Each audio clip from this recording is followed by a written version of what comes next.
TGIF, ladies and gentlemen, welcome to Iron Realm Media's Have No Sphere. We have such a huge show already planned, and then within the last about 10 minutes, I'd say, it like doubled. So hang on to your hats. It's going to be a crazy, crazy ride. We're going to have updates from Roxanne and Robin. They're going to bring Dr. John Dee on. We've got Dave Marsh. Nora's in the house. We're going to have Horry Sheet on. All sorts of stuff. I'm excited. It's going to be fun.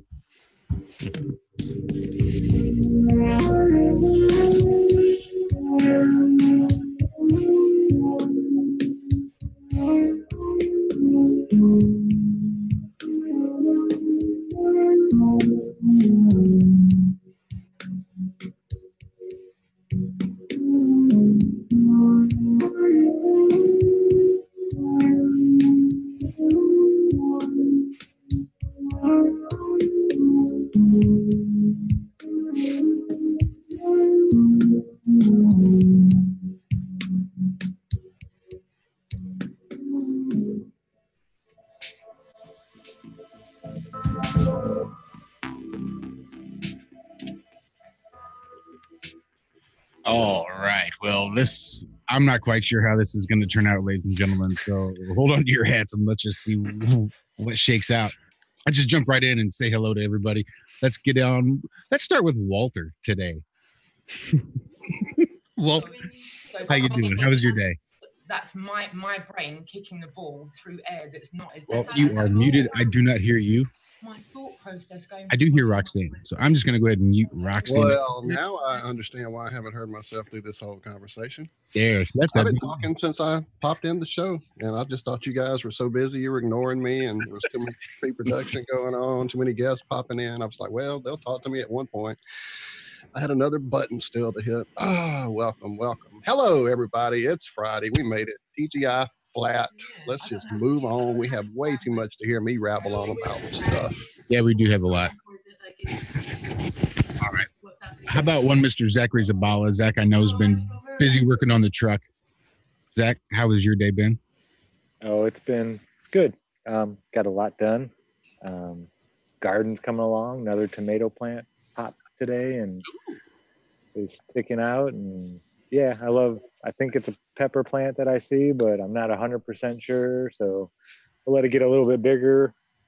You know how it is. If people out there that plant seeds, sometimes at the very beginning, you don't know if it's what you planted, if that's the first time you've ever planted it. And I don't know what baby broccoli looks like yet. So we're going to find out. Yeah, broccoli is a fun one. I planted spaghetti squash and it came out zucchini. I don't know what.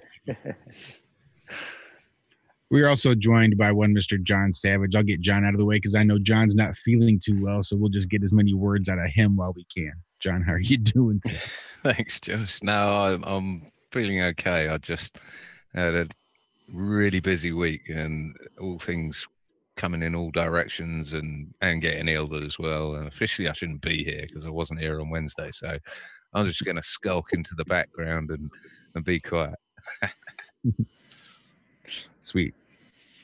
What was that movie? The black and white Clerks. I'm not even supposed to be here today. And we're also joined by the Adam Meekin. Adam, I know you've been a busy little boy, at least for the last half hour or hour or so. How's your whole day been? It's the same, actually, Josh. Good evening, everyone. Yeah, a crazy week. Some bits of fun, but maybe for another show we'll discuss this. And another race, honestly, awful. On a personal level, you know, but maybe not. Other than that, yeah, madness, mate. I like my notes. You know, I like a set of notes. I've got a little book. I update the book throughout the week so I know what's going off. And then the book's gone. It's gone out the window. Well, roughly it's gone out the window. But basically there's a party at Roxanne's house and she's invited everyone. So game on. Game on. Well, let's just jump in since I think we're probably going to be a little crowded. We're going to have all sorts of people want things to say. So I'm going to jump right in and say hi to Jason, because I know Jason, who is also not feeling up to his 100%. So we'll just jump in and say hi to Jason of the family Disbury. Jason, thank you so much for joining us. Hi, guys. All right. Yes, the weather's kind of took my health away for a little bit. I'm very much feeling it a little bit at the moment, and the snow's come out to play with me as well. It's brilliant. Well, perfect. Just what you want to see when you're not feeling well. No, that's right. Well, we are also joined this evening by one Mr. Robin Campbell. Robin, thank you again for joining us. We look forward to all your recent updates. You're welcome, Josh. Great to be here. And hi, everyone on the panel. Nice to see you again. All right, so now we're going to Robin. Hey, Adam. check in with Roxanne and see how Roxanne's doing there. Sounds like she's got quite the party going on. Roxanne, can you hear us? I sure can. I'm so sorry. Just give me 2 seconds and I'll be with you, my darlings. You take your time. You take your time. Yeah, she's got a house full. There's the meetup tomorrow, so I believe that we've got Nora and David Marsh has come down to see her at the moment. So yeah, she probably is having a party. Oh, to be a fly on that wall.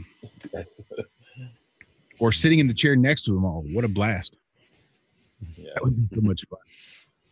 Well, on a sad note, just to get this out of the way really quick, the cat in which I invested all of that money and time in getting his orthopedic surgery and his pin inserted into his leg just 6 weeks ago. He passed on Wednesday. Sorry to hear that. Yeah, it was pretty tough. I've had him about 14 years. Oh. I knew he was getting older, and we knew it was kind of a gamble investing all that money in orthopedic surgery in a geriatric cat. We figured we had a little bit more time. It was basically the exact day he was supposed to sort of get out of isolation and be allowed back in amongst the rest of the family and the rest of the house. And we went to go check on him to bring him in on our bed and just socialize with him a little bit. He likes to partake in the cannabis, and it helps with the soreness in his legs anyway. So on Tuesday night, he was thoroughly imbibed and was feeling no pain. And when we went back to get him again on Wednesday night, he was no longer breathing. So rest in peace. Exactly. He is my not-faced shithead. He had something going on with his sharp little fangs, his little canine tooth. And there's a nerve that runs up through the nasal passages. And he would sneeze about 30 times in a row and just blow snot and boogers everywhere. Oh, that's a good party trick. That's a good party trick. So I guess there is silver linings. Silver linings. I'll say one thing, mate. I stuck him in the thumbnail. So can we have a name? Because Well, officially, when I got him, his name was Rory, Rory, and that's the name that I kept. I tend to give him extended names. Lorley Lou, I added a couple L's in there. Rorio, because he's a black and white tuxedo cat. Rorio Kitty, kind of like an Oreo cookie. Then there's Snot-Faced Shithead, which is what he went by most often. So, Snot-Faced. I'll tell you what then, mate. If that's the case, I've got a glass in hand and I'm raising it to Hot-Face Shithead. Mine's empty. I'll need more coffee, but God bless him. To Snot-Faced Shithead. The Snot-Faced Shithead. You said something daft earlier as well, right? Gambling money on it. There's only one gamble there, and that's on your soul if you don't invest in like that. The futility was obvious, but yeah, mate, that's the mark of a man. Well, I certainly couldn't see us putting him down just because he broke his leg. He's not a damn racehorse. He's a cat, for crying out loud. So it was just credit. I mean, we make a conscious effort to not take on credit so that when we have money, that's what we're worth. We don't have to worry about owing other people money, so we can actually have things to our name. It's pretty nice. But just to get that cat's leg fixed, we did have to go ahead and open up a line of credit because it was like $2,000, basically emergency surgery that had to come out of nowhere. So again, the good news with that was that I did most of my mourning on his death when he broke his leg, because again, $2,000 out of nowhere wasn't going to happen. So what was going to happen was we were going to have to put him down because we couldn't afford it. But through the grace of God and fractional reserve banking, my girlfriend got the line of care credit that she needed to pay for the legs. 6 weeks later. Magic then. By the use of magic, hear, by making money out of nothing. Mate, says it all, pal. The one thing I would say is there's something that's ascribed to it. It wasn't worth the money, and that's judging it by their rules, judging our morals by their rules, letting our actions be led by their rules.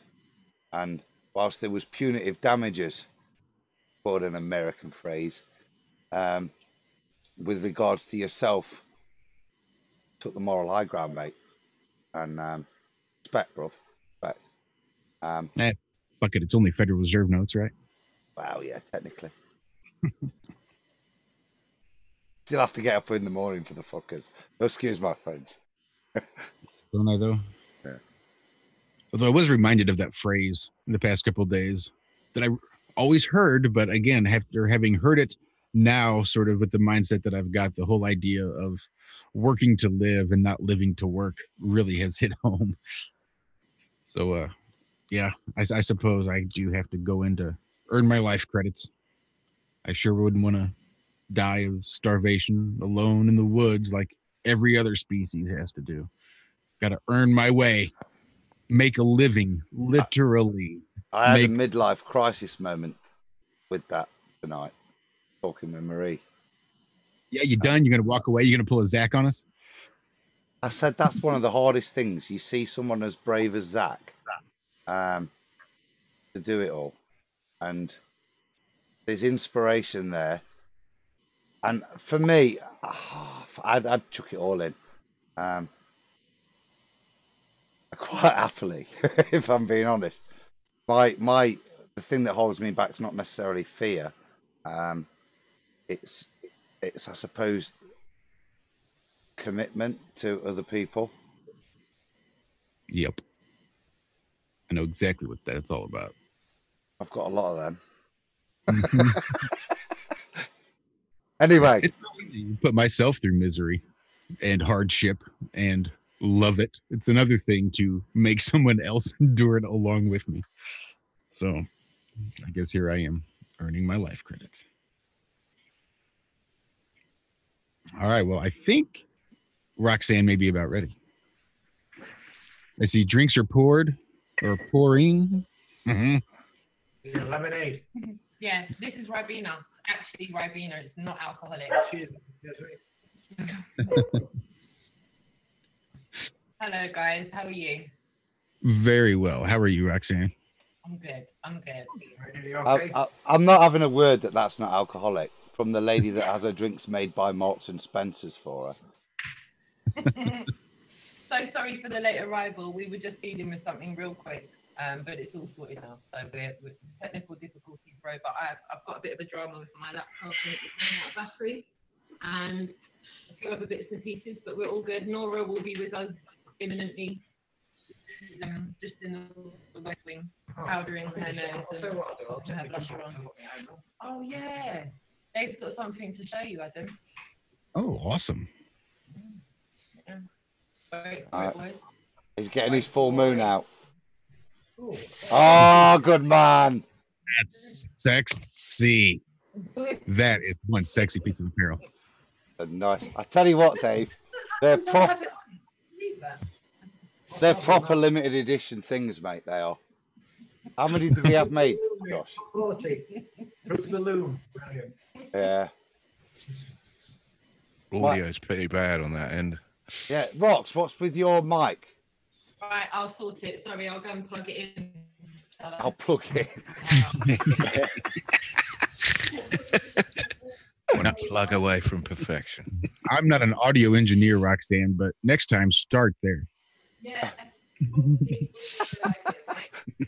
Apologies, everybody. Watch it all go tits up now. Yeah, Dave, I reckon, you know what, mate, if you keep hold of that T-shirt for maybe another 5 to 10 years, it could be pretty much close worth to its actual current retail value if you were to put it on eBay. So, no, but mate, Josh, how many did we have made? Was it 10? There weren't many of there. There weren't many. There's only a few folks with them. Well, I do feel honored to own mine then. For sure. I didn't know they were so limited. You've got them. Oh, I've got. Yeah, I'm in the club. I had mine, like I pulled the hanger off the rack and I'm like, nah, I just had that on a couple days ago and I didn't wear it. So we would have been twins had I worn mine. I have one as well. Got one in the drawer for Savage. Josh has got a couple. Not really, Roxanne. I've got one, and I sent my other along. Can you hear? Can you hear? No? It's getting better. That's better. That's because you're nearer. Yeah, I think it's because you're right up on it. 1, 2, 1, 2. Nope. You're not coming through that mic. You need to bring up the menu on the bottom left by your mic, where it says mute. Yeah, you'll see the mic itself as a choice at the top. Select a microphone. How's that? It's crap. It is crap. It could be the USB port. Maybe drop out and come back in. That's the best thing I think that's what we did last week with this kind of issue. Yeah, you might want to try that. As long as you've got the microphone selected, then go ahead and drop out and click the link again and hop back in, and hopefully that would reinitialize your audio under the right microphone. And I sure hope that's Nora coming up behind you, by the way.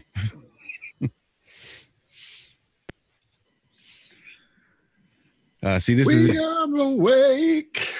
We are aware.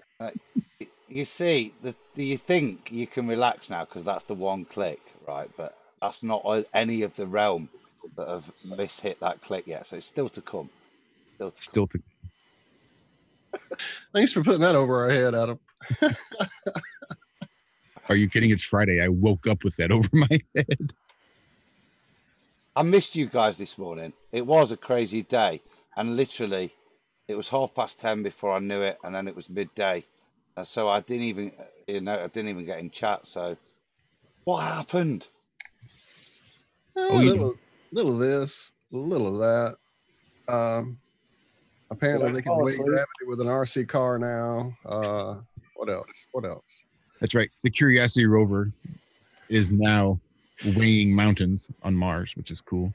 It took them years to figure out how to detect gravity in any way, shape, or form from an underground tube in Louisiana. But they finally figured out how to do it with an RC car on Mars. So shit, we got this. But you know what then, guys, right? I know it's not my tax dollars, but if they can do that, isn't it worth 52 million a day?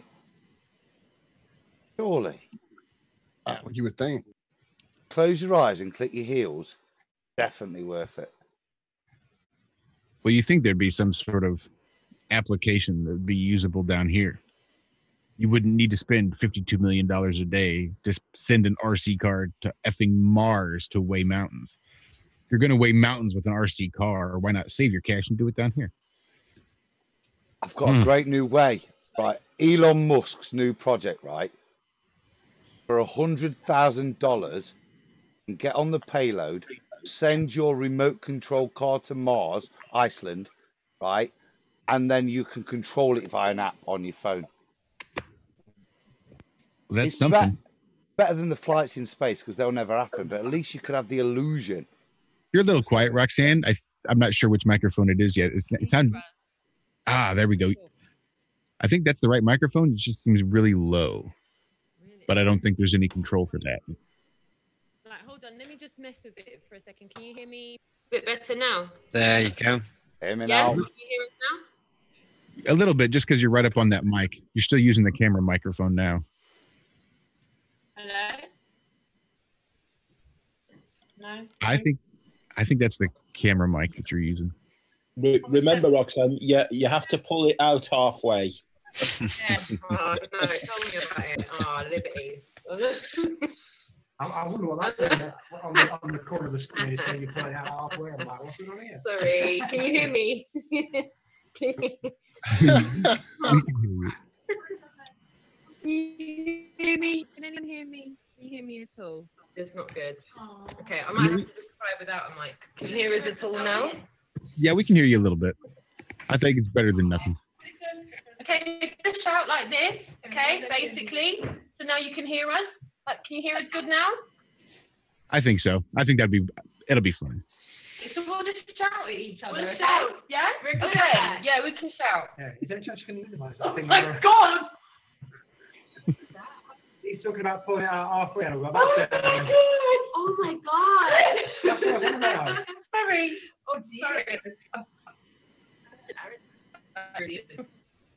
Now you're not on the same pulling it out halfway. Forgot to delete this reading. I'm guessing there was a pop-up. I'm guessing there was a pop-up there. I must have been. Sorry, guys. Sweet. I think the gang is all here, at least until Horry shows up, which could be at any time, really. On Skype. But before we... Yeah, Horry should be here in maybe half hour or so, give or take. Mm-hmm. Cheers, everyone. We're gate crashing. Cheers. Cheers, Josh. Cheers, Walt. Cheers, Adam. Cheers, Jason. Cheers, Roxanne. I'll have some coffee with you. cheers, guys. Is Nora on the Kia Royales there? Are we on champagne and... Nice, it's fruity. Well, poor man champagne, should we say? Chardonnay. And the Chardonnay and the Echo Falls.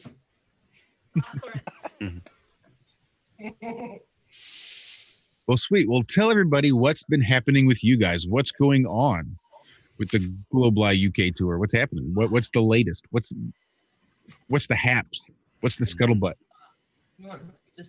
Jason, are you breaking? Yeah. Sorry.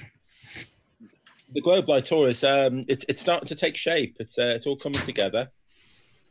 Start to speak to a few of the participants. I'm in two minds whether to drop names yet, but and I feel like I can't yet because I haven't got 100% definites off a few key people. But it's starting to take shape in a way that I wasn't expecting so many well-known names that will be joining the tour. So it's becoming really exciting now, and I really can't wait to to get this started. Have you got a vehicle yet, Jason? Yeah, we have a vehicle in mind. I haven't put the deposit down yet on it, so I'll be. And that is only the reason because we're in two minds whether to buy one ourselves or to put a deposit down and hire it. I thought if I buy it myself, adding 14,000 miles to it in like right at the beginning, it would probably upset me a little bit. So I figured that it's probably best to just hire one with unlimited mileage, and adding 14,000 miles, I'd rather that upset somebody else.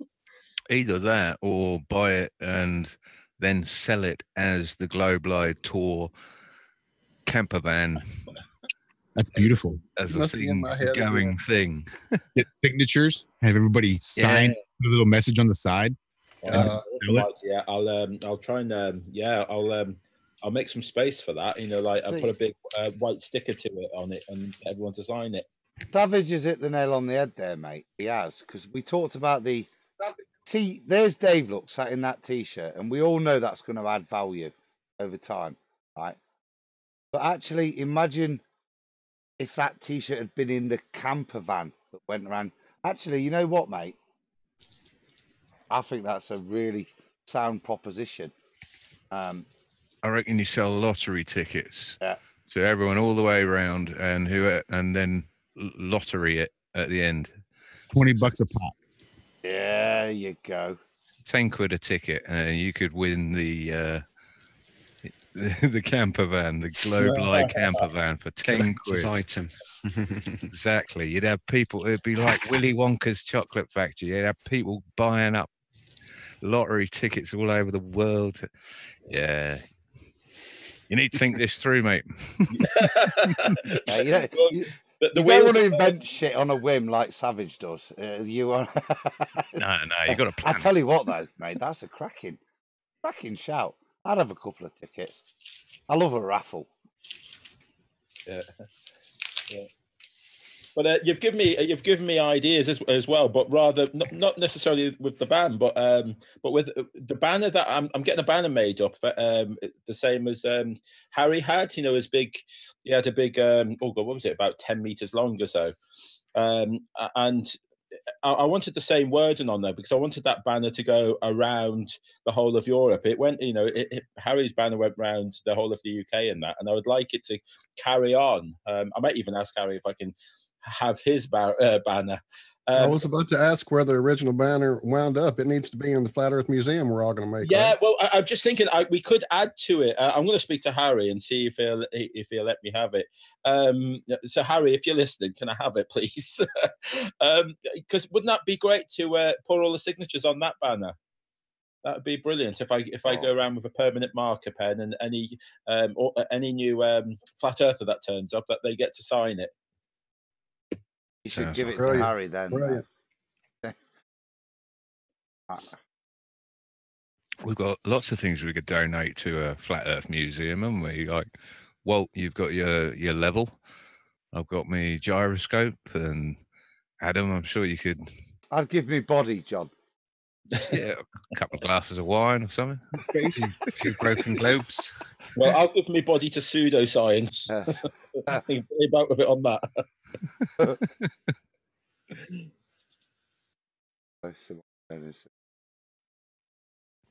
One day there will be a museum. In fact, there is. I tell you, a museum. John, it's in John, Newfoundland. Before we go off on that, right? You'd say it lightly, right? But you know what? Sometimes what you're doing, Jason, shit hot epic. And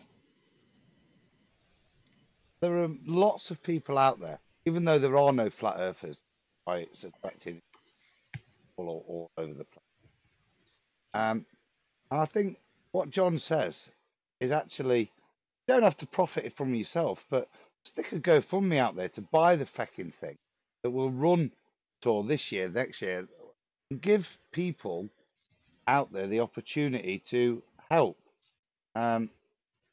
I certainly know if I wanted to help and some way I had to find Jason of the family Disbury, track him down, give him 20 quid or 100 quid or $1,000 or buy him a camper van, I'd probably couldn't be asked. But if there's a GoFundMe out there, stick it out there with a disclaimer that if we don't make it, it'll go towards the hiring and see what happens. Because there's a lot of people out there, I'm realising, that aren't as, I know I'm shy and retiring, but aren't necessarily as outgoing and aren't like all us guys that want to jump on YouTube, but they are aware of this and they want to help. And I don't think it's such a bad shout, Savage. Well, I was saying that apparently there is a Flat Earth Museum, and it's in Newfoundland, apparently. We had it, didn't we, when they had the job up? Yeah. The curator, didn't we? We were advertising for the job. That's right, because they say they are the centre of the flat Earth or something. I don't know, but yeah, that's that was an interesting. At the pyramid. Yeah, your audio's quite quiet, Adam. That's not. Is it just me? That's not a bad thing. That'll do. Seems like there's also a Flat Earth Museum on something called Fogo Island.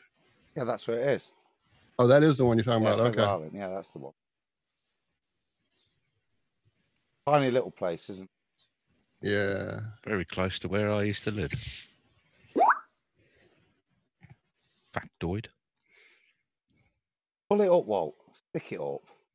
Jot that down on your dossier, John. Thank you. Yeah. Add that to the Yes, papers. mate.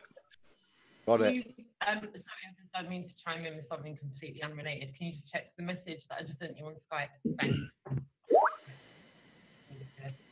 Grab your attention with that. Thank you. As you were, guys. As you were. However, it's permanently closed. What? That's what it says. They didn't get a curator then. Time to sponsor that one. GoFundMe, please. No doubt, man. We'll give them plenty of exhibits. We just need a different one, somewhere that's not in the middle of nowhere. Yeah, let me drop this story about the fact that it's closed here. Hang on. Give it a little read if you can.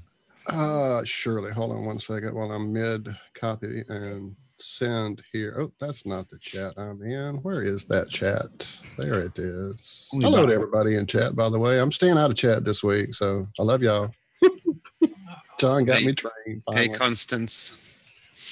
Big hugs to everyone in the chat. Hey, Andres. All right, so fact and fiction collide at the Flat Earth Museum on Fogo Island. The Museum of the Flat Earth isn't open on this quirky, resilient island that some have declared one of the four corners of the Earth. But Kay Burns is willing to unlock the doors and show us around. The first clue that things aren't going to unfold as expected comes when she hands over a business card that defines her position as founder, artistic director, under the slogan, "Think outside the sphere." Oh, I like that one. It's pretty good. We missed it. Darn it. We did. Damn it. Anyway, I had come to this modest building in Shoal Bay with a deliberate open mind, family in tow, warning everyone to be respectful, knowing only vaguely that flat earthers are free thinkers who believe the round earth is an elaborate hoax. Sometimes it's more fun not to do your research. Let me see how long this actual article is. Oh yeah, this is a really, really long article. So I don't think I'm going to read the whole thing to everybody, but it's an interesting, at least they don't start poo-pooing right out the gate like most of them. Well, why would you have I just don't understand. Why would you have a flat earth museum? The Flat Earth Society, island? The Flat Earth Society of Canada believes Fogo Island, especially the rocky outcrop Brimstone Head that you can climb for a spectacular view of the North Atlantic Ocean, is one of the four corners of the Earth. That's why it's there. But doesn't a corner sort of suggest that you're surrounded by walls or something? As far as I remember, you can go north, south, east, and west from Newfoundland. So I don't understand. I think a corner would suggest at least an edge or a boundary of some sort. But if you're still there at the corner looking at what's beyond, oh, there's the ocean just beyond my corner, and then there's some more land just beyond that ocean. Does that really count as a corner, or is it just an arbitrary spot on the map? I think they're taking the piss. I think it's about time we started our own Flat Earth Museum. We just need a GoFundMe to buy a big mud flood building. Got to be a mud flooder, hasn't it? Lots of white granite. Well, we are joined by someone new, Dr. John Dee. John Dee in the house.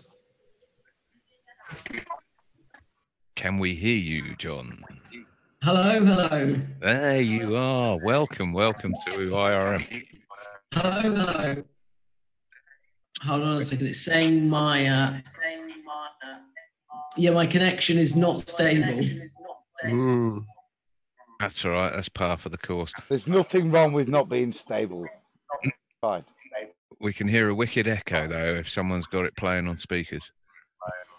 Hold on a second. It's saying my connection is. All right. So what we're gonna do is everybody who has a camera on, let's just kill the camera, and then whoever has a watch page open, if you can go ahead and mute that or shut that down, that'd be good. Who's in a submarine? Somebody's sonar is being pinged.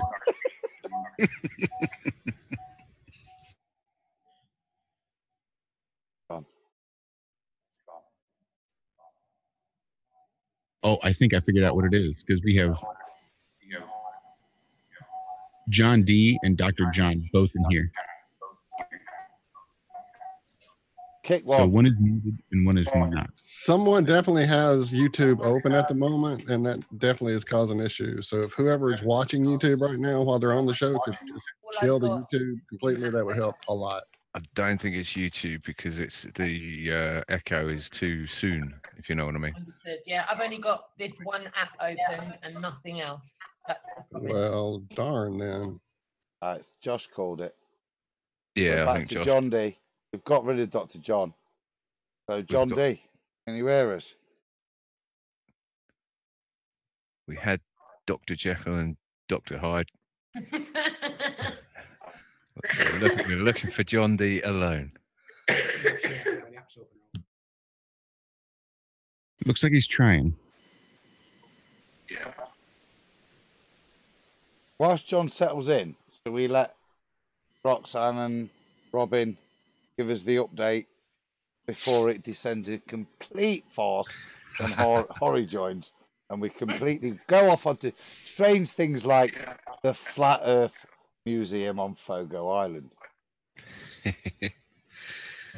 Do you want me to kick off? Do Go some on. Take updates charge, on the Robin. conference? Go for it. Yeah, so just if you just allow me to do the top-down summary of what the convention's about. It's September the 13th, 14th, and 15th. It's held at the Pioneer Centre in Kidderminster, which is a purpose-built conference facility that sleeps 320 and will house 500 during the day. What's great about it is for one whole weekend, food, accommodation, and also I think I'm going to have around 14 speakers. It's 195 quid all in per person, which is amazing. But even if you're not keen on the accommodation, because there is one limitation, and that is it's clustered bedrooms, so it's 4 or 6.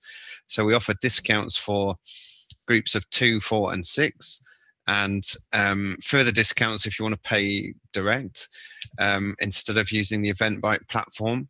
But people wanting to see the information on the conference can go to feconvention.com. And a couple of weeks ago, I went to see the venue for the evening, which was the George Hotel in Bewdley. And we're going to get some mini buses organised to take us from the Pioneer Centre down there. But it's a huge pub. It's a fantastic venue. Really spacious inside, but also massive beer garden, which should be great fun. And as people were sort of learning about this event, you may not be aware yet, but it's going to be the end of Jason's UK leg for his pan-European Globalide tour. And all of that information is on globalide.co.uk. But when Jason rolls into Birmingham, we plan to get as many people attending that as possible, because it's a great sort of send-off for the UK leg to then go to the conference. Friday night will be Jason and Roxanne's night to have a bit of a reflection on those 2 weeks, have a celebration, have a Q&A, open mic session, and then we can all rock off to the pub. So that's it in a nutshell. It's a very family-friendly centre, so it's opened up to children. There's half-price tickets for, to get this right, 4 to 11-year-olds, and 75% price tickets for 11 to 16, and all children between 0 and 4 go free. So, on site there's foosball, table tennis, there's outside there's basketball, there's even a 5-a-side football court. So, there's plenty to do for kids there. It's a great place to chill out because it's in the countryside. There's free parking, so getting there should be easy peasy. I followed my sat nav, no problem. I've tested the Wi-Fi, I've tested your mobile signal there. The staff are brilliant. They're all there to help you, including an army of caterers in a huge canteen. So when people come with special dietary needs like vegan, vegetarian, or nut allergies and all those things, they can accommodate. I've already had the menus for that, and they're just absolutely fine. You know, we're not talking boutique hotel, but we are talking satisfying, nourishing, tasty food. So I'm really, really pleased to be now, you know, just continually building up interest on this event, because first two speakers we've announced is Martin Leaker, who's obviously taking off in his channel. I think he's up to 19,000 followers now, which is awesome. And just tonight we announced Paul on the Plane, and we have some plenty more names to come. So really looking forward to that. And now I'm just looking into the smaller details, so things like wristbands for those that are going to have a vegan meal, or to make sure we don't raid the catering and everyone plunders all the vegan options. We don't want that. And just generally some of the smaller details, like the shuttle bus between the Pioneer Centre and the George Hotel in Bewdley. And, you know, if people don't want to book in-house because they want a hotel, there's nothing stopping them doing that. Just buy a day ticket for £55 and then go off and book an Airbnb, a hotel. There's top-of-the-range hotels nearby, or there's just simple Airbnbs which are around 60, 65 quid for a night. So if you want, you know, bit more privacy, bit more discreet, bit of peace and quiet in the evenings, then that's absolutely fine. You know, go and book a hotel or an Airbnb, book a day ticket for the Saturday or the Saturday and the Sunday, and you know, you can do it that way. And I think that's pretty much it. You know, we're building up to more content, more things going on in the evening, but the key thing was to get the venue booked, the speakers all locked in to commitments, and it should be an amazing event. You know, lots of new people joined Flat Earth this year and last year. So there's all those people who have yet to attend a conference. So I'm sure we'll reach those through the various communications that we've got, through Facebook groups, Twitter, Instagram, YouTube channels. You know, coming on here is, thank you very much for the platform, guys. It's appreciated. And, you know, we're excited to include everyone, families, couples, you know, everyone who wants to come as a group. It should be easy to do that. I'll tell you what, Robin, I just wanted to say this because I've always said that, I mean, I've heard like bitching and moaning about the organisers of previous conferences and this sort of thing, and people are in it for the money, all the rest of it. And my stance on that has always been, you know, I don't care if the most staunch baller comes along and organises a conference,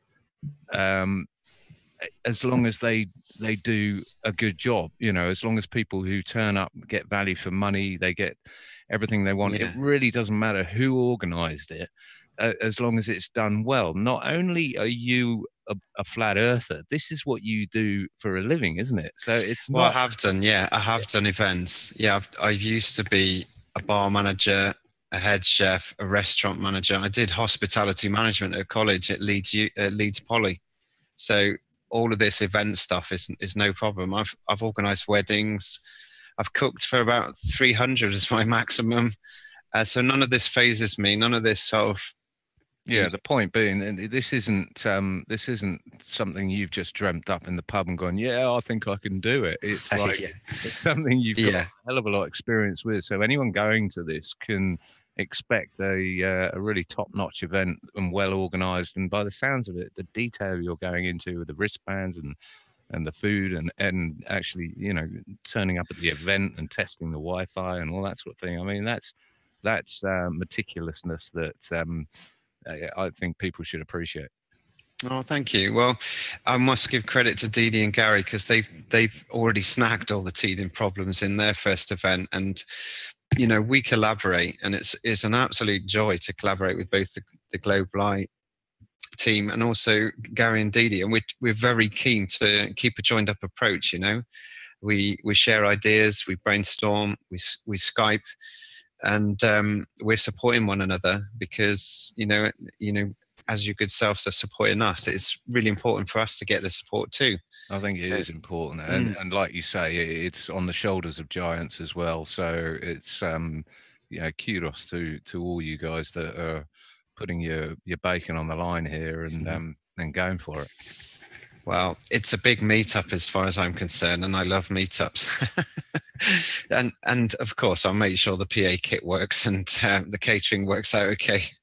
But I must admit, the Pioneer Centre takes a lot of hassle off of my hands. You know, they do this day in, day out. They have church groups of 400, and they have, you know, youth groups of 200 all the time. So they actually have a team on site that will be checking in with me and Charlotte regularly, just to check, you know, your guest's okay. So you can confirm that Iron Realm Media is not doing the audio or any of the PA systems. Any of the do you know what? If you want to be involved, I'd be more than happy. But let's just talk another time. I have tested the PA kit, but they've got one PA kit for the main hall, which is 300 seats, and I probably do need a backup. So it doesn't have to be amazing. I will find one. Adam, get your Robin. No, I was going to say, Robin. No matter how cheap Savage's quote is, right? Unless it's plumbing, stay clear, mate. We're going to get feedback, are we? We're all going to be holding our ears. I was going to say that's probably one of the best selling points for it is that you do not have Iron Realm Media in charge of the audio. So that was my point, Josh. Thank you very much. Yes, and even if it is plumbing, stay well clear of us. Real quick, I have some people somebody in chat dropped us a nice little super chat. Renee Calusia. Second super chat of the night. I just saw a new one pop up as I said it. The first one was the demonic spinning ball deception must die with the sunglass emoji. Gotta love it. And then the second one, Flat Earth family is growing. Smiley face, heart eyes all around our beautiful stationary flat Earth. Be smarter than a globetar. Thank you so much, Renee. We appreciate it. And shout out to everybody in chat. Again, I'm trying to not get involved in the chat. I always lose track of the show when I do that, John says. So hello to everybody. I'm messing with you, me. Let's give a shout out to Dee Dee, who's in the chat. Absolutely, Dee Dee. Well. Hi, Dee Dee. Hi, Dee Dee. It looks like Horry has already also joined us there in the chat as well. I saw you shout me out there, Horry. Hello, Horry. So guys, I know you've got plenty of other guests on tonight. Robin, before you move on, mate, I was chatting with my wife tonight, and you're describing and there's a marked difference both with what Dee Dee's doing in Amsterdam, and it is becoming more of a weekend event than a conference per se, where there's limited times the conference is on. The way it's being organised. And you're doing the same sort of thing, and you're talking about and you can hear you're experiencing and organising these things where the way you've already pre-thought all these things through, and even to the level of discount.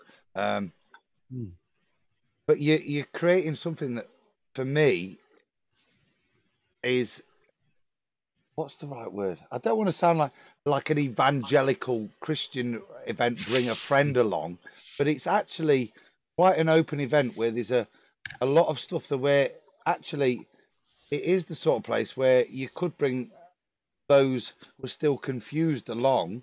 100%. And you're creating an environment where no one's going to be kicking off with people. It sounds quite a really great place to meet. And the other thing I wanted to say, mate, is the way you've taken account for families. And I think that's really brilliant, pal. Thank you, mate. And the beauty of this venue is I've got a hall A and hall B. So, Jason very kindly is going to do an activism workshop, but that's not for everyone. So alongside that one, I can run something different. And session 1, day 1 in hall B will be a Flat Earth 101 for beginners. So if you've got a mate you want to introduce to Flat Earth, you take them there.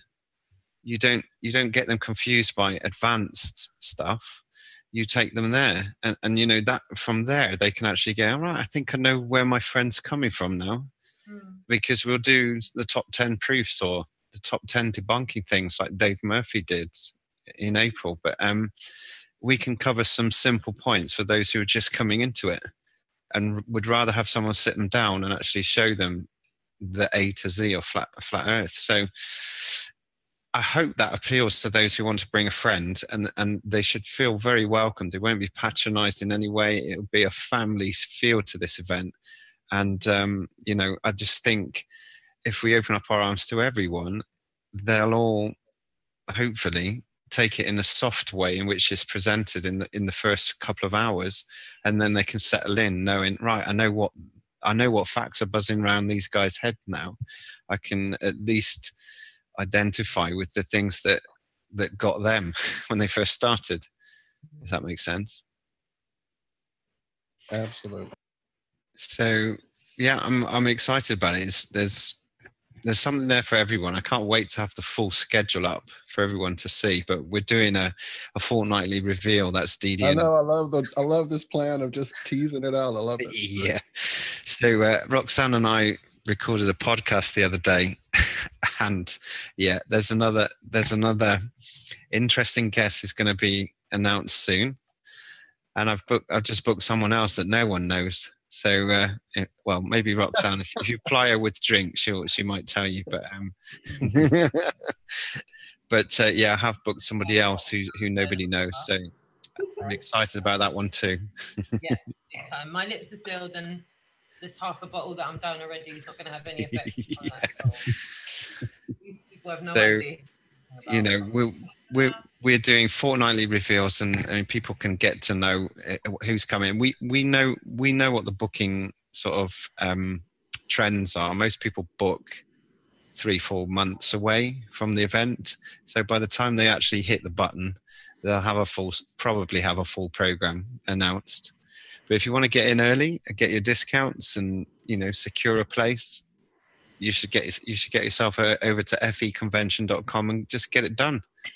And it's a long night, Roxanne.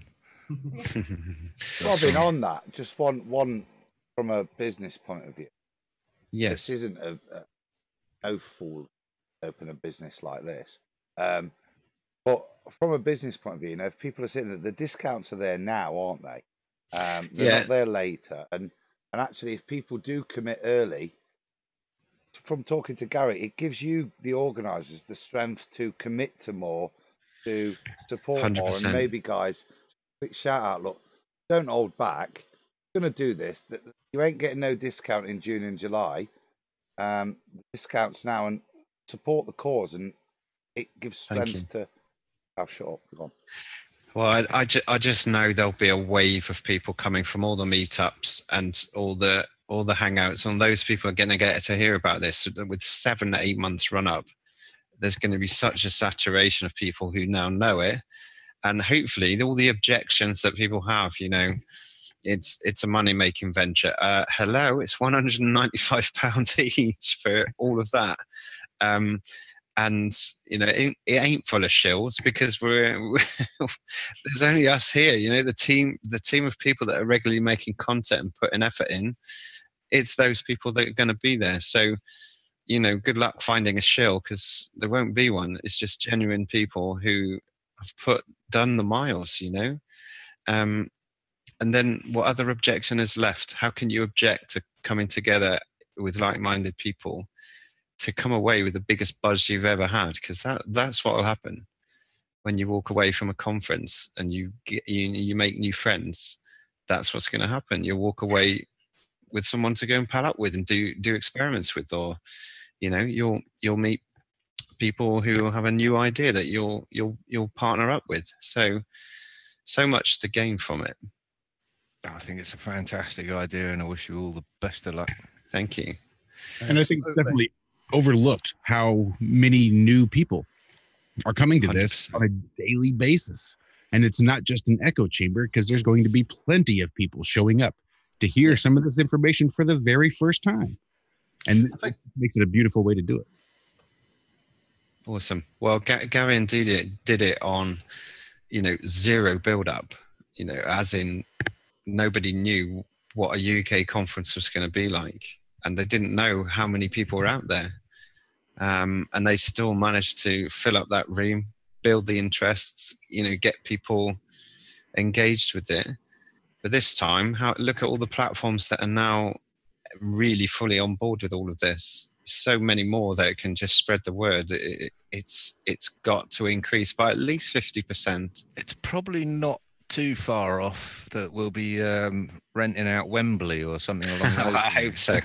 I hope so. Yeah. Well, look at Well, I Iru definitely in see. Spain. Sorry. Go what? ahead. You got to think big, and this venue holds 500. So you help me get it out to 500, and I'll be absolutely over the moon. But realistically, let's go for 300 to 400. I'd be more than happy with that. Well, we can certainly help you with about 50, maybe. Yeah, awesome, awesome, What I awesome. was trying to say there is, I do see it just starting to permeate the pop culture. I mean, early on, Adam's kids sent us a video of some cartoon talking about flat Earth. Just last night, I was watching some silly show selling little plastic tchotchke from cartoons and whatnot. And in the middle of that, he went into a flat Earth rant. So, I mean, it's starting to really permeate. It's getting out everywhere, isn't it? Oh, yeah, man. It's great to see. Real quick, we had a nice, lovely super chat there. Buying the next round of drinks. Ranty Flat Earth. We appreciate it, my friend. Good man. And then Renee again letting us know about flatearth101.com, which has some activism tools. So go check that out. Awesome. Before we move on, Robin, what's full capacity? Well, the day capacity is 520. So you could literally have 320 residents and 180, 190 on top during the day on day tickets who are sleeping elsewhere. Okay. So right. I like a random deal. I do you a deal, right? Right. We can get to Easter and you've sold off the sellout. I'll hire. This is good. A ball pit for people, for adults to throw themselves in and release themselves from the ball. Crushing event, ball crushing event. Throw yourself in, release yourself in the ball pit. I'll get one of those. That is brilliant. What's that? 260 tickets by Easter, and I'll pay for that. There's a deal. Yeah, happy days. Fantastic. Well, that's a deal. Adam, I thought you were going to supply toothpaste and t-shirts again. I'm on that. I'm on that. Dave, I set up a meeting this week with the director. So hopefully I've got a meeting with this guy soon through some business contacts. So I'm going to see what he says and point out the real benefits of having a European-wide tour, his product, promoted to like-minded individuals. They cruise around Europe. So I'm hoping for a chat in the next few weeks with him. Listen, guys, I'm going to yield the floor because you've got lots of other guests, and I'll just say thanks for the platform again, and I'll hang out in the chat now. So thank you very much for your time. Thank you so much, Robin. Can I just clarify a gentleman's handshake? Wait, let me get the camera on. What about, it's got to be a side whack-a-mole, whack-a-ball. I like that. There you go. We're on, Robin. I love it. Right, I'll shut up. Cheers, Adam. Thanks, guys. I'll see you again soon. Hi, guys. Can I just give a shout out for the meeting that's about to take place tomorrow as well? Go ahead. Absolutely. It's a meeting hosted by Lisa Saneri, and she's doing that at in Glastonbury, St Edmund's Hall, between 6 and 10 p.m. That's on tomorrow, Glastonbury. It's in St Edmund's Hall, is Chinnock Road, Windmill Hill, Glastonbury. And there's also one other little quick shout out. I got messaged today by I forget his name. His name is Matteo Sara. Do you remember, Roxanne? He came to your house along with Harry, and he was doing a short documentary. A couple of things on Instagram that I've shared as well. He's looking to launch his documentary, isn't he? He's trying to finalise it. I've just sent you the link, Roxanne. If you open it up, and maybe you could copy the link or something, post it into the chat. I see that you had a spanner there. So he's just trying to finalise his short documentary, and I think a lot of it is with Harry. The documentary is called "Are Your Thoughts Your Own?" And he's a nice chap. You know, we met him as he stayed the night with us at Roxanne's, and he's got he's not necessarily a flat earther, but he's kind of on the fence. That I think that's. Would you say that was right, Roxanne? Would you? Yeah. Kind That's of a on the good place. fence. That's a good place. Yeah, he's going through the. He's definitely on some kind of pursuit of truth. Is he English? No, it's from Sardinia, I think. Yeah. Well, I mean, I watched the small part of the trailer and that, and I'm quite excited now. You know, I think it will be a pretty interesting documentary. So I really want to, you know, myself, I will be backing him. But it'd be nice if people can back him to finish that off. You know, he's after a little help. You know, like funding wise. So hopefully there'll be a link in the chat soon, and maybe you can, in the chat. It's in the brilliant. chat. Yeah, that's all I wanted to say. I yield the floor. Jason, did you say he would be tomorrow in Glastonbury? No. Say that again. Will he be at Glastonbury tomorrow? No, not Matteo. No, but me and you are, aren't we? And we're going to eat all of that good food that Lisa is posting on her Facebook. Yeah, that's right. Lisa has been. Is it all vegan food? I imagine, isn't it? She's been putting lots of food together, and she's been filming it and posting all this amazing food that she's putting together for the meetup. Yes, mostly vegan.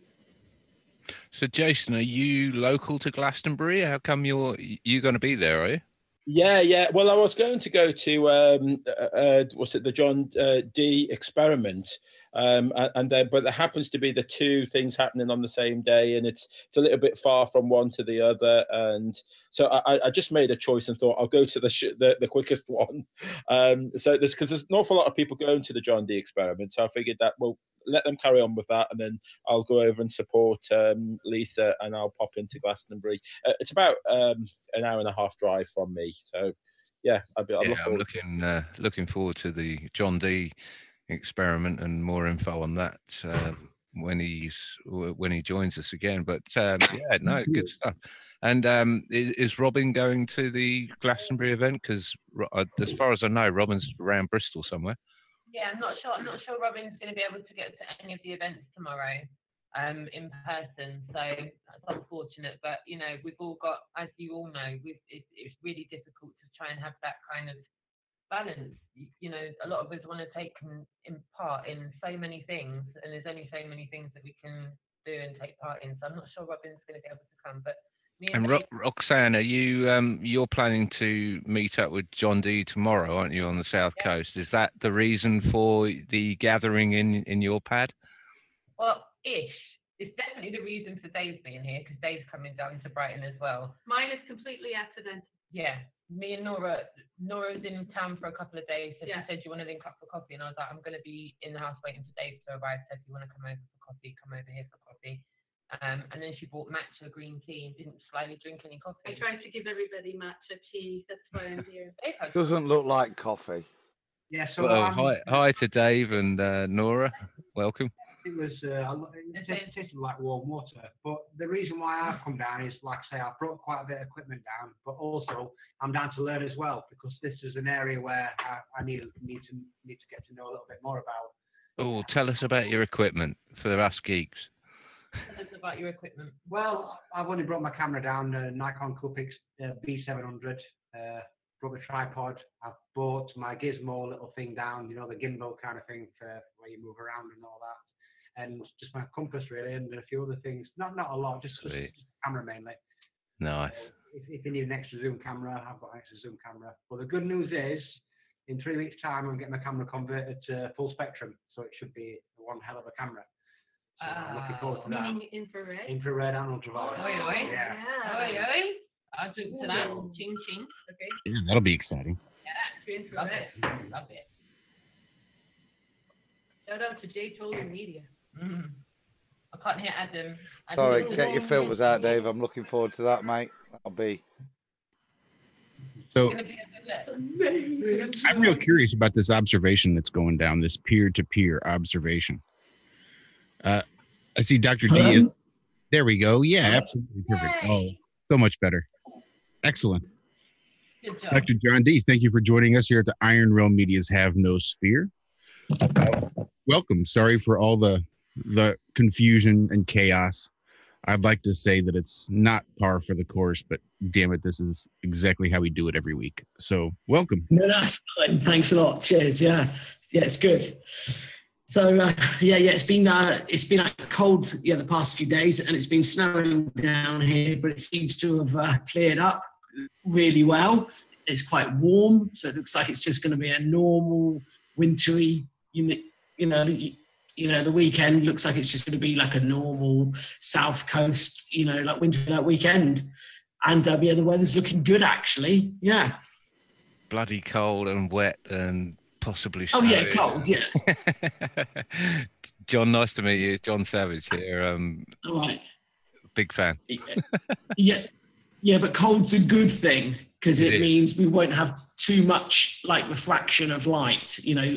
So like cold's normally good, like though it is cold. Yeah, absolutely. So I was explaining to the wife tonight. We're gonna have to get the John sorted out. We'll have to go more formal titles, won't we? We'll go with Dr. John. But I was explaining to the wife how bonus the crap weather was for the experiment, as and I'm getting my disclaimer in here, mate. I'm not sure whether I'm going to make it. It depends on what happens this evening. We've had a few bits of snow, but I'm hoping to make it and shake hands with you tomorrow, pal. So good evening. It's Adam here, John.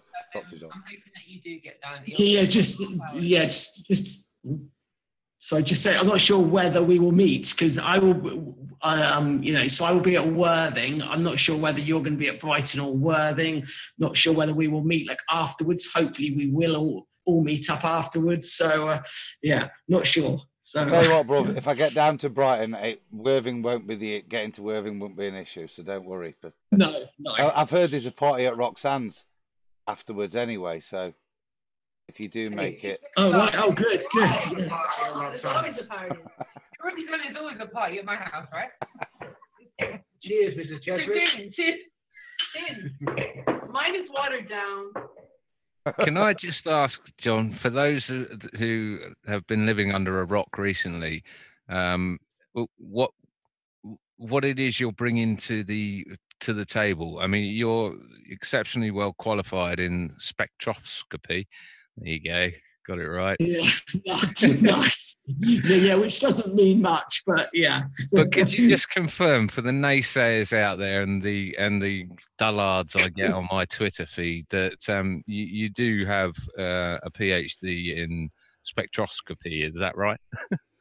Yeah, yes, I do. Though it doesn't really mean much yet. You know what I mean? Sure. We are all scientists. We are, all, like explorers that ask like questions, and that's what you need to be. Yeah. I mean, just because I've had a bit more like experience than most in like some things. Oh, bollocks, pal. No, that's nonsense, isn't it? Hey, a doctorate in something doesn't mean you know everything about everything. But it means you're a freaking expert in certain things. Well, it means to me you know that you don't know lots of things. Yeah. That's what it means. Good answer. That's the beauty of true knowledge, isn't it? Yeah, we're lost. And John, are you working in the field of your PhD at the moment? I mean, or did it flourish into a job or whatever? I mean, I've got a degree, but I did nothing to do with my degree after I got it. It was just 4 years of good fun. Yeah. It means that you have to work for a living. No, I mean, are you flipping burgers or are you actually using your PhD at the moment?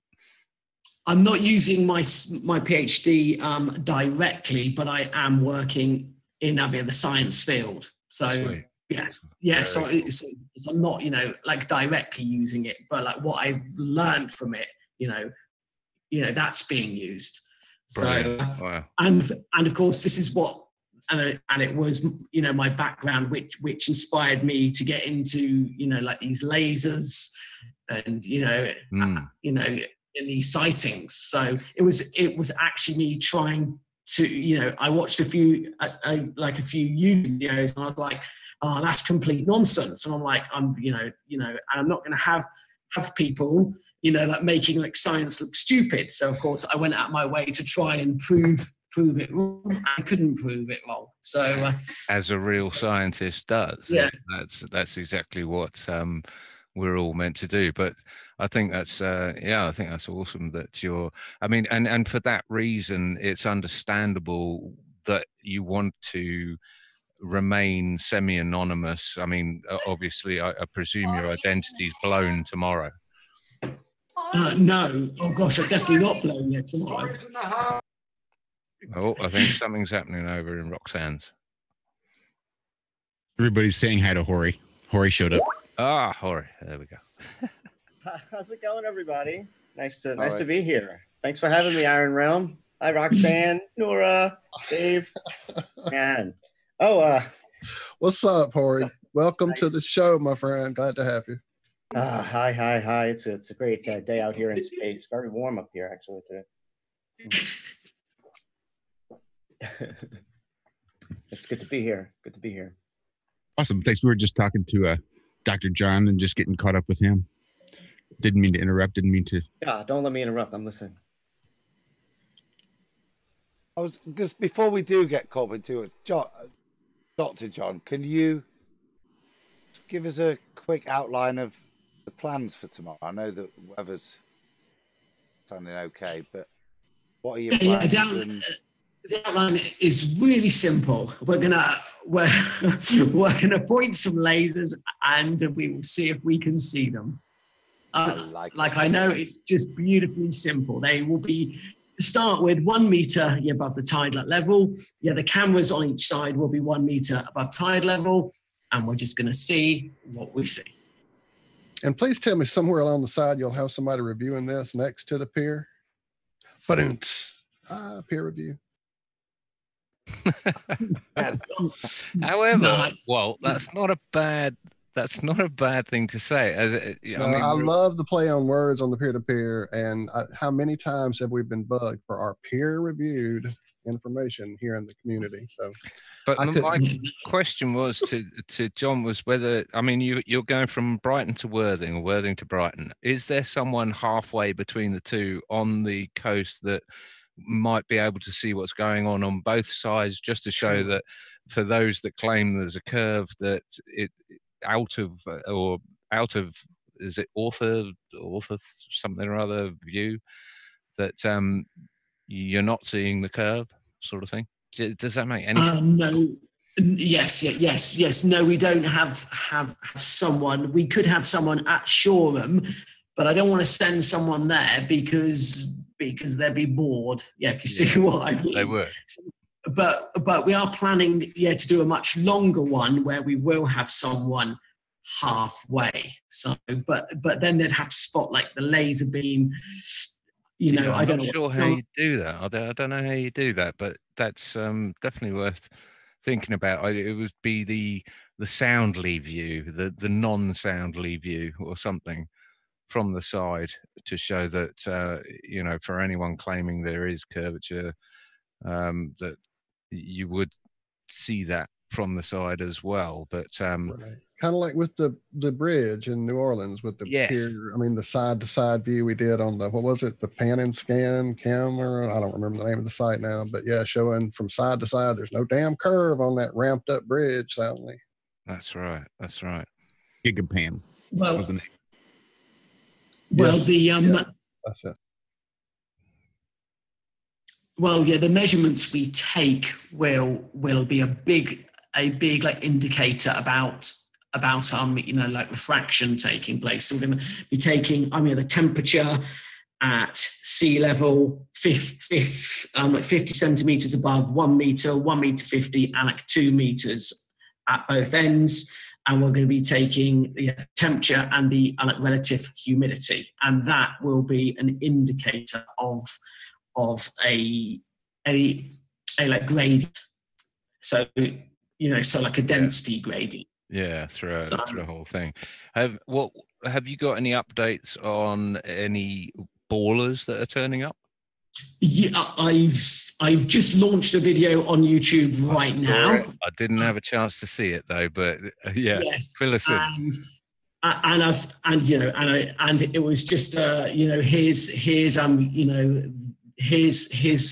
a report, like the weather's looking good. We've got these people who will be coming down, and unfortunately we've had no one who would claim themselves to be a Globe supporter has yet volunteered, to come down or send a representative. But there's still time, and I'm hoping someone will come down, because from the start of this, we've wanted it to be totally transparent and available to all people. That's so right. I'm hoping someone will come down. That's right. You put the invitation out there to as many sort of prevalent ballers as you could find, including Mick West, although I completely understand why that invitation was withdrawn. But doesn't that speak volumes that you're having a scientific experiment? No, you're having an observation that anyone can watch, that anyone can take part in.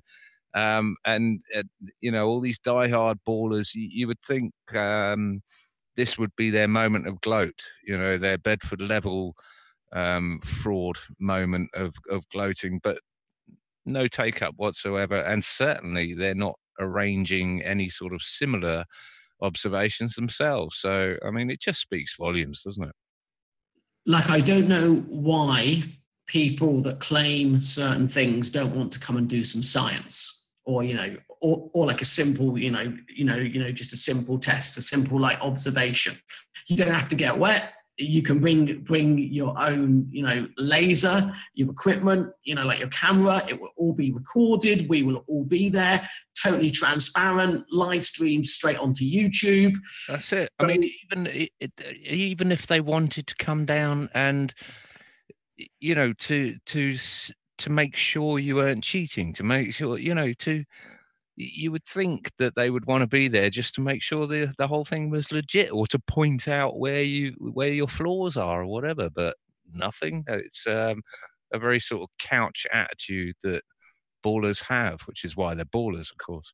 Yeah, and I want people to come down and just do, and do the experiment, for themselves. There will be spare lasers down there. It's all there, and you just need, your phone camera. That is all you need.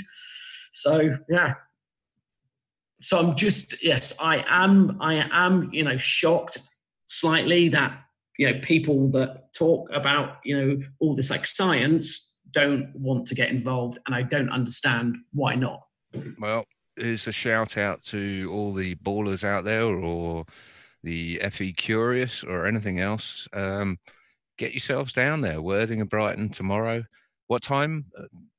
We're going to start roughly around 3 o'clock. So we're going to start in the light, and hopefully, the weather will be good, and we will see we will see the laser beams in the light, and then it will gradually start to go dark, and then hopefully we will get some nice dark pictures of the laser beams as well. So yeah, sounds brilliant. I can't wait for the results. And then once we've done that one, and hopefully we can get more people involved, we will take the beams further and further and further. So, and a few of us are talking about going, from France, right, France, all the way across, to Dover. So so we're thinking about peer-to-peer. And then, from one country, to another country. Absolutely. Well, you're a man after my own heart, because when I first heard about Flat Earth, I thought, I've got to test this. I've got to find out if this is true. And being sort of near the south coast, I went down to Lyme Regis to see if I could see the Isle of Portland, which juts out from the south coast at Weymouth.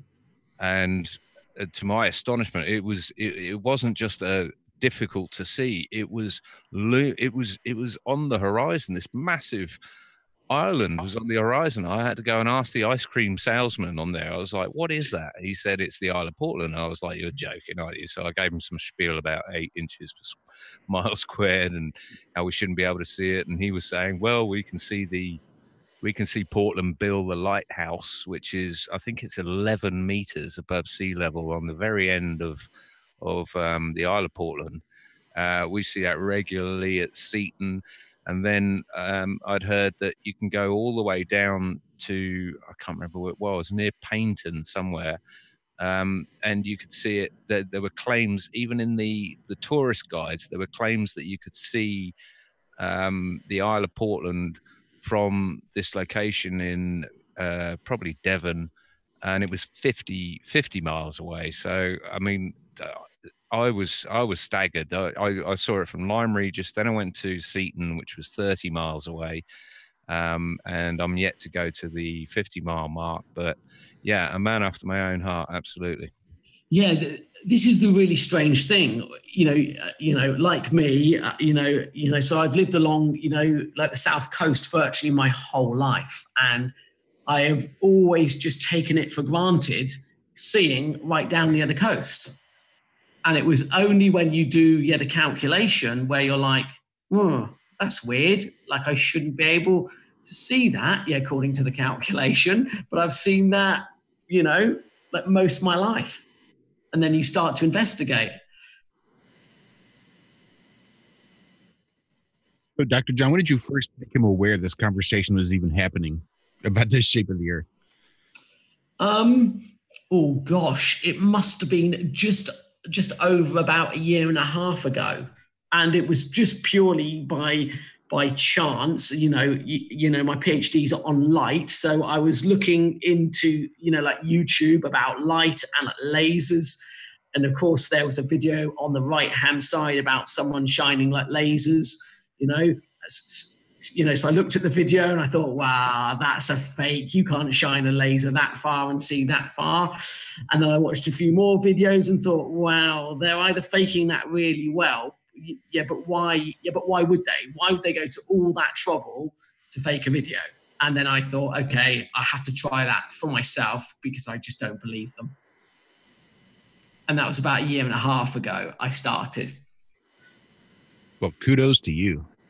And it was just, like just by chance that, in the right-hand side, like on YouTube. So I was looking for, like videos on lasers, and there was this, shining laser, like I think it was across a frozen lake.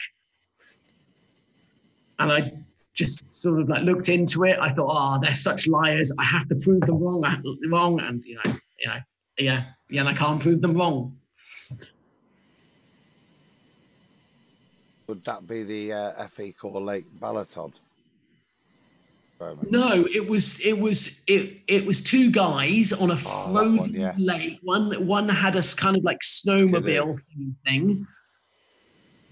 Remember that one? And it was Skidoo thing. It was a Canadian lake, I think, wasn't it? It was over 7-something miles or something, and the guy literally had it on the ground, and he was picking it up the other side. Yeah.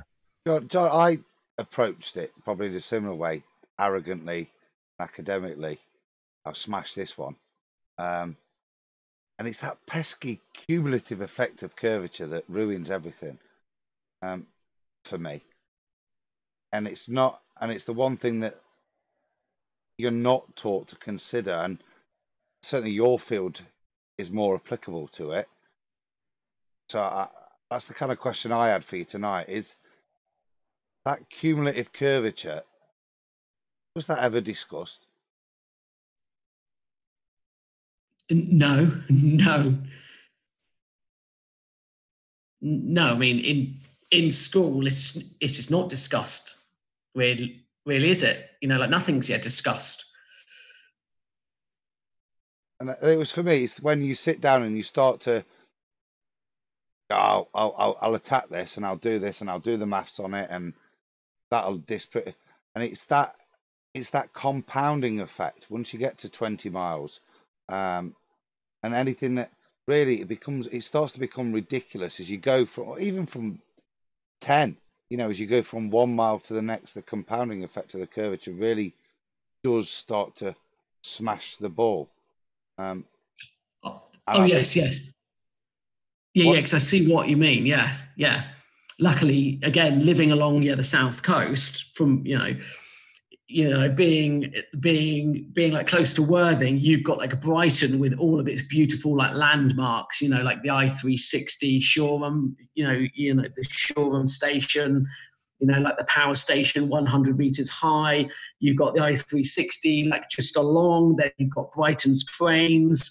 So you can clearly see. You can look all the way along, and you can still see it all. So would you describe yourself as a ball earth skeptic rather than a flat earther at this point, because of the limitations on being able to say definitively it's flat and stationary? It's have you done any experiments with the stationary moving side of things? Oh gosh, no. Like not at all. It's taken me it's taken just over a year now to repeat your like observations, if you see what I mean. So the observations I took last spring, say, I can then take this spring again to see, just to see, right, like whether we're seeing the same thing, like again. Yeah. So like this winter now, I'm seeing much the same things which I saw last winter. Virtually no refraction like taking place most nights. So yes. You're building up an annual sort of record of observations in that area. That's I can understand that. I mean, this is a lifetime's work for anyone. To be able to cover several aspects of it is properly. I mean, I've dabbled in the gyroscopes side of things, but I wouldn't by any means say that I've properly documented it, which is what you are meticulously doing here, which is exactly what's needed, really. Do you plan on writing a paper or anything along those lines? Nothing planned yet. Like nothing planned yet. I still know I've got a lot more to learn. I've got a lot more, of the observations to do. I'm kind of like, I've like almost done it for a year now. So I'm waiting to get that, those like secondary, times in to watch. I want to wait, again for the summer like holidays to see if I see the same things that I saw last like summer. Yeah. So I now want to start making vague, like predictions, and then to go out there, make those observations and see if they start to match my predictions. If you see what I mean. Like absolutely. Like last like summer, like when I was observing Brighton, I saw this much, like refraction taking place, the upward refraction. So am I going to see the same thing again like this like summer? So, and then if I do, I'm going to feel more like confident in what I know. And like what I also want to do is get more YouTube videos out there of just the facts of, like refraction, showing people my photographs and just like telling them, like what this means. Yeah. Because I think what gets me is that, people will probably look on the internet for like information, but it's so like scattered around that they can't get the information in a nice like format that makes sense. So when someone like Mick West says refraction, they're not quite sure what he means.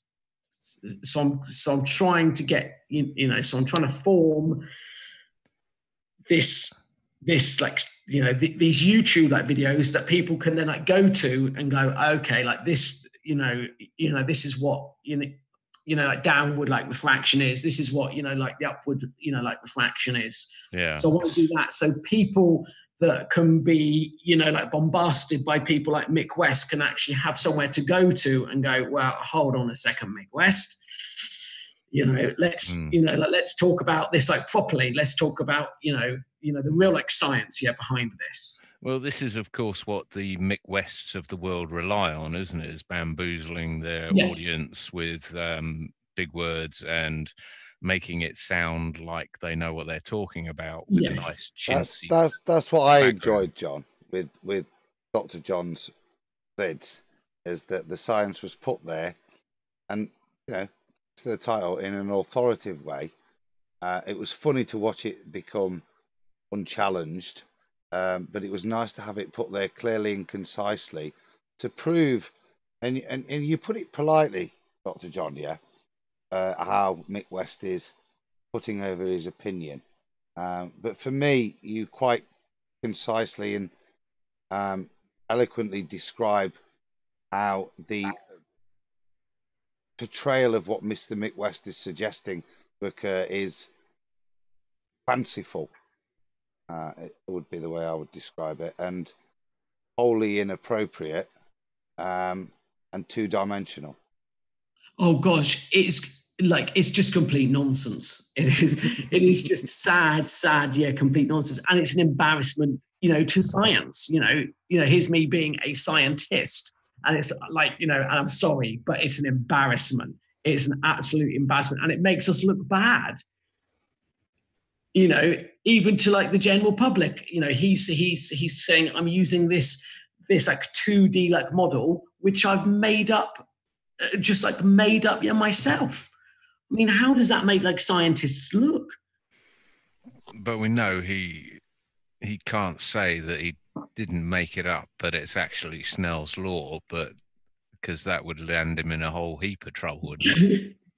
Yes, yeah. Can you explain to those listening why that would land him in a heap of trouble? It's to do with two different mediums, isn't it? Like, yeah. Snell's law is like based on, you know, like these experiments done within the lab where you've got a glass block, a nice, well-defined glass block, and you shine in some light, you know, like a laser light, so it passes through in, you know, just the normal air and then passes into the laser block. So you've got these two like well-defined, you know, glass and air.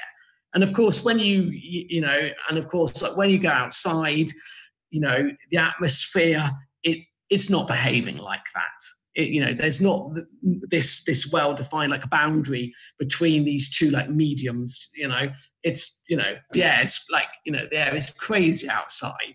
It's moving. You know, like its density's changing. You know, like temperatures are changing.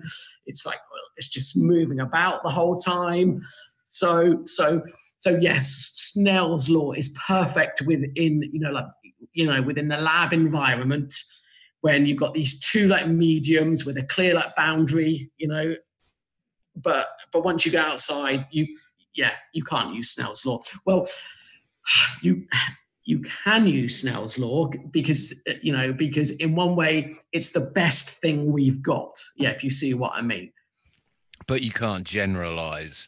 Yes, Snell's law. But you have to, you know, as a true scientist, you'd have to tell people, you know, we are using Snell's law. We are basing it on the huge assumption that that like the outside air will behave the same as a glass block, you know, which it won't, but it's the best we've got. But if you don't tell people that, then you know, you're being like devious. And that's the modicum of what we would call a scientific experiment that this is drawing from. And after Snell's law, you can then employ maths as much as you want to insinuate anything you want, which is what Mick West is doing. Essentially, it's giving the worst case scenario via Snell's law, but he won't actually admit that that's what the calculations he's using. So can I ask just one question on that, John, just to summarize it, just to Dr. John, to the 7/6R, can you just give your opinion on its validity and its derivation? I mean, you know, the research I've done on people that people that survey the land, all the scientific like papers I've read, it's so changeable and like deviating that it's just not like reliable at all. It depends upon the land, like tarmac, grass, like bare like soil. That it's yeah. Personally, I'd say it's not really usable. Like again, it comes with huge assumptions. Like time of day, land. And it has to be land, not sea, because no one seems to have done stuff, using the sea. So R itself, surely. The way I look at it is even if it was in some way validated by a year's worth of atmospheric data, it's a bit like saying today will be hot, sunny, rainy, shiny. It's an average. It's a nonsense figure that doesn't apply ever to any particular day. It isn't a bit like Zach with the Rayleigh criterion where it's in a perfect atmosphere. It's not a comparison to that where you've got a gradual degeneration in a linear or in a proportional manner to the degeneration. You've just got this random figure that as best is generated on the average weather on the average day, but by its own definition can never ever apply really to any situation you use it. But also, Adam, it's based on R. So that's a pure assumption from step one. So that's the bit you use after you've pulled its pants down. Explain. Oh, first of all, you've got an assumption of R, haven't you? But what I'm trying to say here is there's an assumption of 7/6, which is even more fanciful and actually requires the person, even if they do have the knowledge, to accept a presupposition of complete nonsense that can never apply to the situation you're using it in. Well said. I don't know if it's true. Dr. John. John, do you listen to Nathan Oakley 1980s channel and the Flat Earth debates and that sort of thing? Have we lost John? It does Ground look like control to yes. Dr. John. It looks like he's dropped somehow. Yeah, shame. He went all small with low bandwidth, but I want to know what music. I want to know where Dr. John's gone, and I want to know what Horry is listening to. Yeah, what are you listening to, Horry? Horry's having a party out there. Yeah, it's like a party. Well, should we wrap this bit up, start the second half, and then see what's going down at Horry's? Are we coming? Guys, are we coming? Are we there? Yeah. I'm just getting in the mood. I'm keeping myself pumped up for this. I'm excited to be here. Yeah.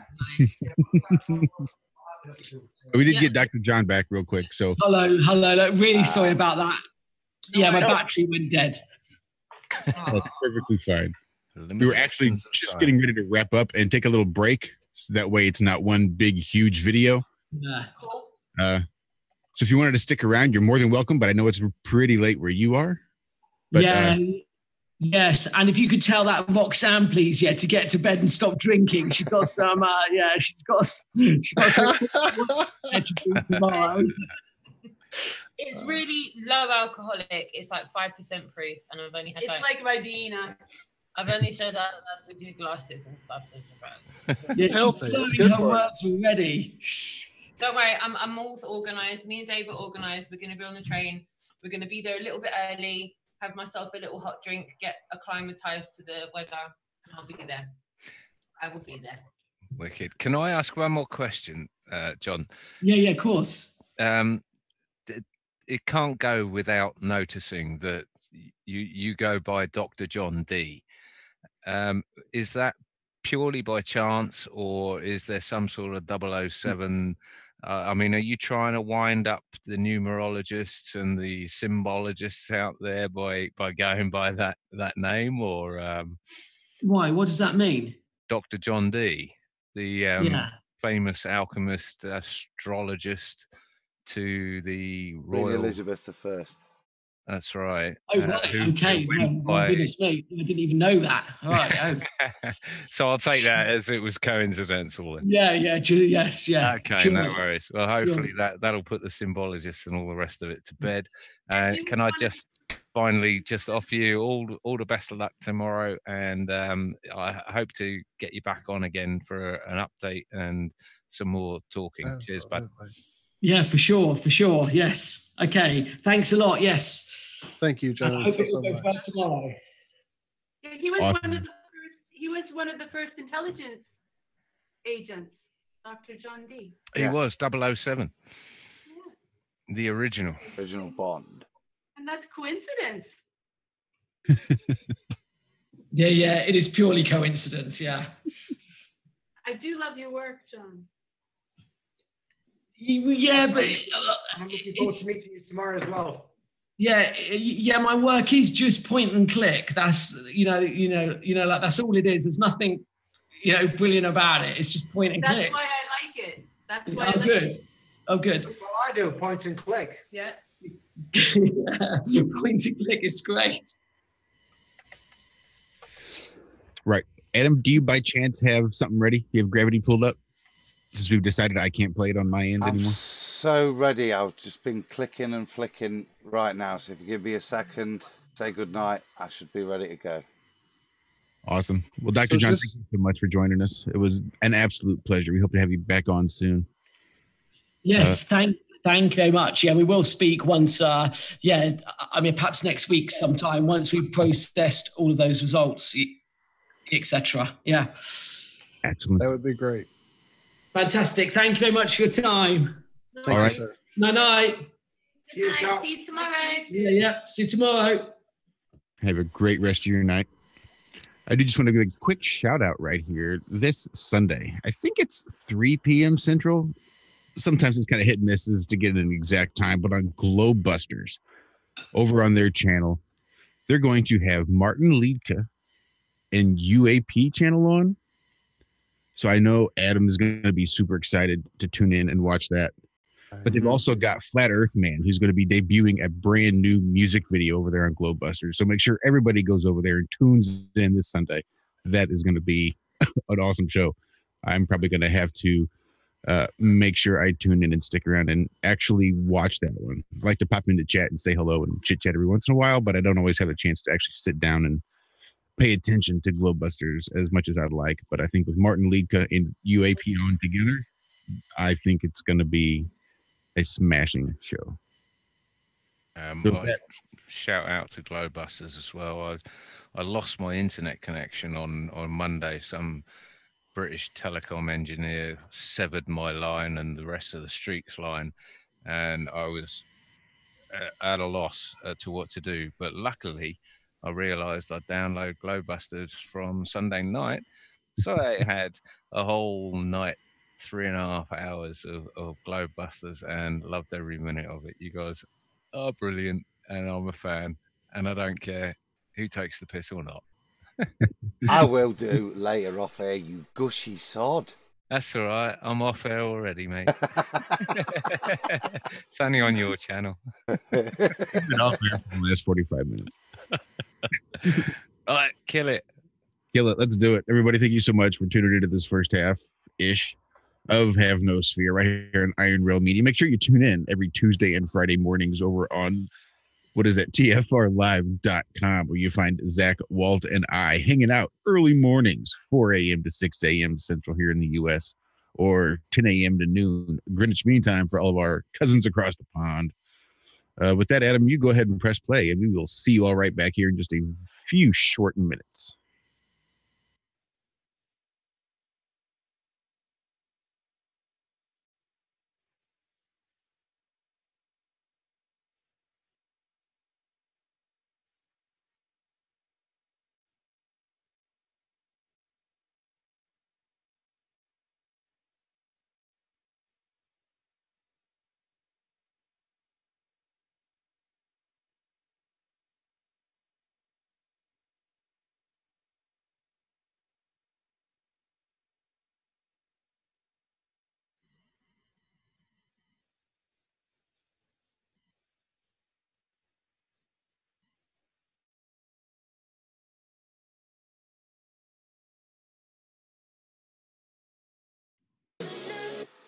Yeah, I don't think anybody's hearing that. It's all gone wrong. That was the one click. I told you it was. Nobody's hearing that. Nah, Guys. you see, that was the bit. See, it was sounding great for us in here. It was nice and booming in my headset. Did I get it to you guys?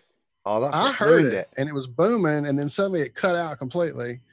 And I thought you were doing the same thing when Josh does, where it's just too loud and it's overdriving the whole system. I was getting into that so hard, too. Oh, it was great, wasn't it?